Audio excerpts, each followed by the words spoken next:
Imaginez-vous, vous réveillez le matin de votre mariage, puis vous réalisez que la personne couchée à côté de vous ne vous a jamais vraiment choisi, même pas une seule fois. Les vœux entendus la veille n'étaient pas pour vous. L'amour promis, dans le noir, il était destiné à quelqu'un d'autre. Vous êtes devenus conjoints, pas parce que c'était voulu, mais parce que c'était un échange. Imaginez vivre une vie que vous n'avez jamais choisie, à espérer tous les jours d'être remarqué, mais sans jamais vraiment suffire. C'est une histoire de rejet, de vivre dans l'ombre, de porter un amour qui n'est jamais revenu.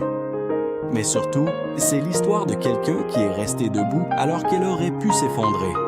Une sœur a été choisie, l'autre laissée de côté.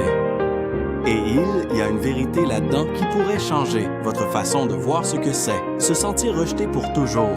Parce que des fois, ne pas être choisi par les autres, c'est là que quelque chose de plus grand peut commencer. Restez avec nous jusqu'à la fin, parce que l'histoire de Léa a un message que tous les cœurs oubliés ont besoin d'entendre.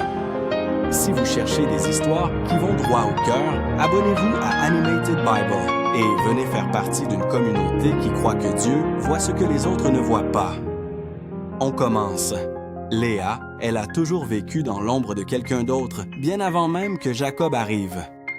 Même avant la nuit de noces qui allait tout changer, Léa savait déjà c'était quoi être oubliée. Elle était l'aînée, plus réservée, celle qu'on remarquait presque jamais. À côté d'elle, il y avait Rachel, belle, éclatante, impossible à ignorer. Dans les Écritures, le contraste est frappant. Léa avait les yeux fragiles, mais Rachel était belle et attirante. On ne dit pas trop c'est quoi les yeux fragiles de Léa, mais la beauté de Rachel était claire pour tout le monde. Dès le début, la comparaison s'est installée entre elles, puis ça a marqué la vie de Léa.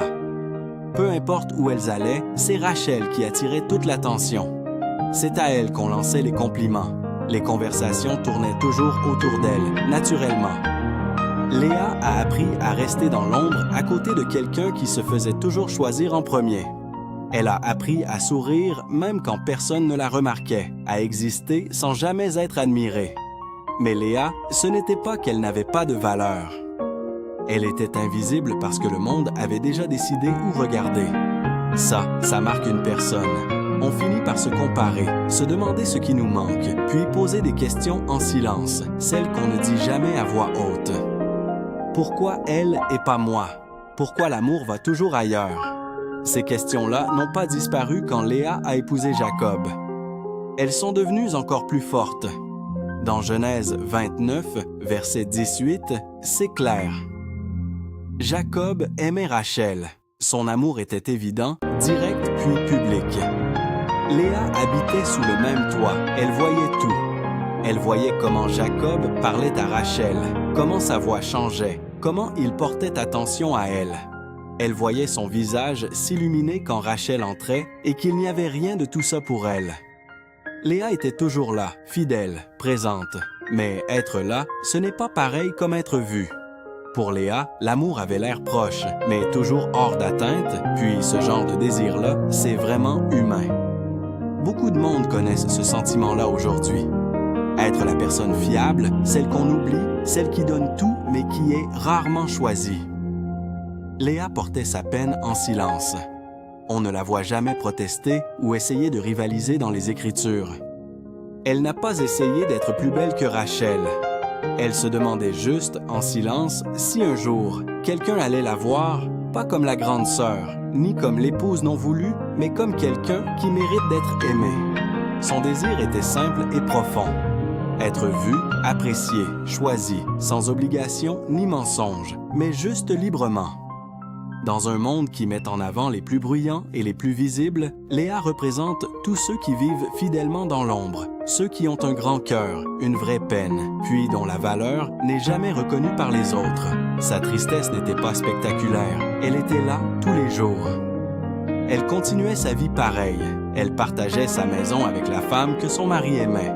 Elle a appris à avaler ses déceptions sans se laisser détruire. Mais ce désir-là restait, cet espoir silencieux qu'un jour, quelqu'un la regarderait puis dirait « T'es assez ». Cet espoir-là, c'est pas une faiblesse, c'est humain.